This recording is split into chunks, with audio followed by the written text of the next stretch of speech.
Ունի մի քանի ընթացակարգային հարց, որ ստիպված է քննարկել, բայց մենք առանձին սենյակում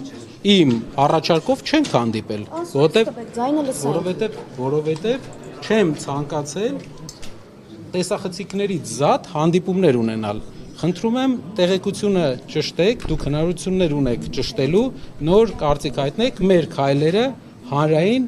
բոլորը տեսախցիկների առաջ եւ մենք ուզում ենք այդ նույն տրամաբանությունը շարունակենք, այսինքն եթե իշխանության ներկայացուցիչի հետ հանդիպում պետք է լինի տեսախցիկների առաջ, որպեսզի հետո որևէ շահարկման, ինչպես ես նոր առերեսվեցի, առիթ չլինի։ Ինչ վերաբերվում է նոր տեղի ունեցած իրավիճակին։ Եթե ազնիվ լինենք, կա բարեկրթության նոր, որի պատճառը նա է, որ մեզ նայում են մեր հայրենակիցները։ Այսօր Պեմզաշեն գյուղի երեխաները եկել էին մեզ նայելու այդ process-ի ընթացքում, որը ողջունելի չէ այդ ժամանակ անցնել լեզվակռիվների process-ների։ Ամեն դեպքում լինելով մեր ազգի ներկայացուցիչ չես կարող խուսափել էմոցիոնալ իրավիճակներից, բայց մենք ամեն ինչ կանենք, որպեսզի կարողանանք պահպանենք այդ բարեկրթությունը։ Շարունակեմ։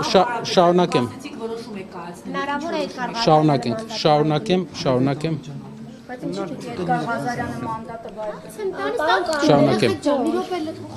Նաև սիրելի հայրենակիցներ, սիրելի լրատվական միջոցների ներկայացուցիչներ,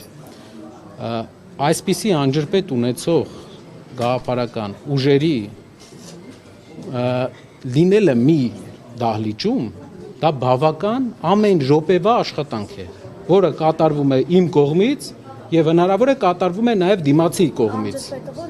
Արցախի հարցով, թրիփի հարցով, անջրպետ կոնկրետ որ հարցով, որտեղ ձեր խոսքը համընկնում է։ Տարածքային պահանջել չունեք։ Եկեք որևէ պետությունից։ Պատասխանեմ թրիփի հարցով ձեր հարցին։ Պատկերացրեք թրիփի հետ կապված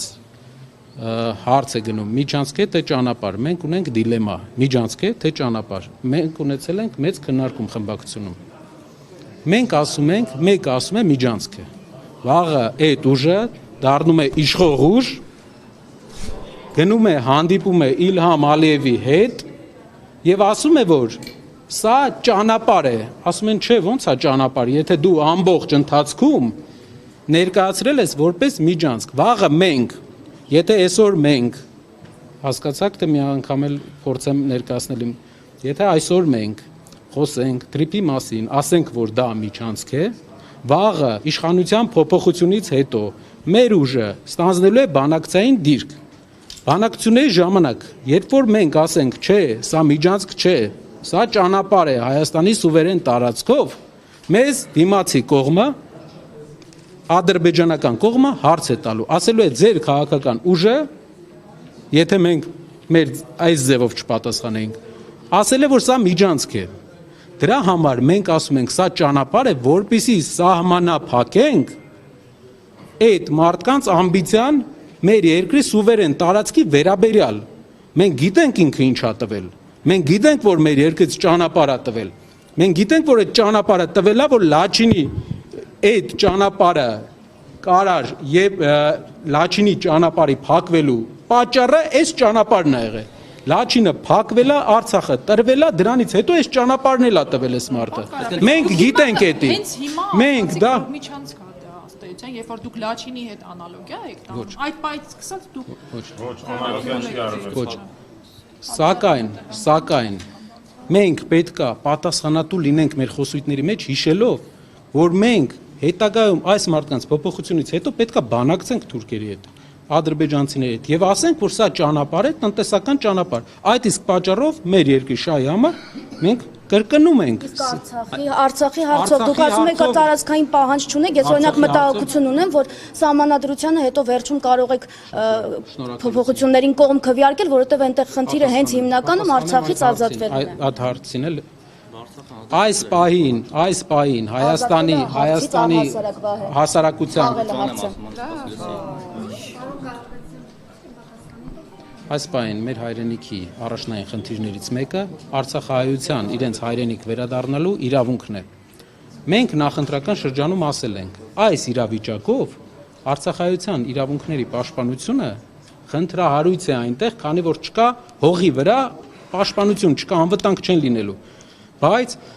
մեր նպատակը, որ արցախահայերը իրենց հայրենիք վերադառնալու հնարավորություն ունենան։ Պարոն Կարապետյան, կներեք, Դուք 3 հարցը խնդրում եմ բոլորը թեորիապես եւ նաեւ հիմքով ես ներկայացրեցի։ Խնդրում եմ նաեւ ծանոթանալ մեր նախընտրական բոլոր ձևաչափերին եւ խոստումներին, որպեսզի դուք իմանաք, որ ամեն ինչի վրա աշխատել ենք, որ վաղը մեր երկրին որևէ վտանգ մեր խոսույթից չսպառնա։ Կապիտան Էդգար Ղազարյանի վարքը ինչպես է գնահատում։ Դուք արդյոք նա պետք է ներողություն խնդրի, դու նման հայտարարություն խմբակցության քննարկում պետք է տեղի։ Պարոն Կարապետյան, կներեք, որ ասեցիք խմբակցությունում կքննարկեք, նկատի ունեիք այդ պահը զղջման, թե որ իրավիճակը պարոն Ղազարյանի մանդատը վայր դնելու հետ իրավիճակը պետք է նման հարց քննարկենք։ չկա օրակարգում։ Մանդատի վայր դնելու թեման քննարկման կձևակերպել Տեղի ունեցել իրավիճակ, որը էքստրաորդինար է, որի համար պետք է հանդիպենք խմբակցությունով եւ քննարկենք։ Ձևաչափը ժամը, որպեսզի ոչ կոռեկտ չլինեմ, ասենք, կես ժամ այս կողմ, կես ժամ այն կողմ, լինելու է քննարկում։ Մինչև այս Հարցը իրավիճակի քննարկումը։ Այդ սիտուացիա Ղազարյանի դուք նմանատիպ քննարկում ունեցել եք, որ ցցրի իրավիճակը ձեզ էլ ավելորդ հարվածի տակ չդնի օրինակ։ տեսեք, Նման իրավիճակում հայտնվեք։ իրավիճակը սրելու մասին քաղաքական խոսույթի շրջանակներում բոլոր մեր գործընկերները կարող են ամենասուր քննադատության ենթարկել, որովհետև կա քննադատության շատ տեղեր բոլոր ոլորտներում։ Մեր միակ փոփոխությունը, որ կարևոր այս ձևաչափի մեջ, որ մենք տեսնում ենք, դա խոսույթի փոփոխություն ազգային ժողովում, որը մենք քննադատել ենք նախընտրական շրջանում բազմաթիվ անգամներ։ Այսինքն վիրավորական Այո, դա ամեն ժամյա ես աշխատանք եմ տանում ու ասեմ, որ հեշտ չէ, որովհետև կա անջրպետ։ Մենք իրար հանդեպ ունենք խորը անջրպետ։ Աշխատանքում եք տանում Էդգար Ղազարյանի եւ թիմակիցների, թե Ամբողջ դաշտի։ Հանդիպել եք, խոսել եք։ Ընկերներ, թույլ տվեք։ Պարոն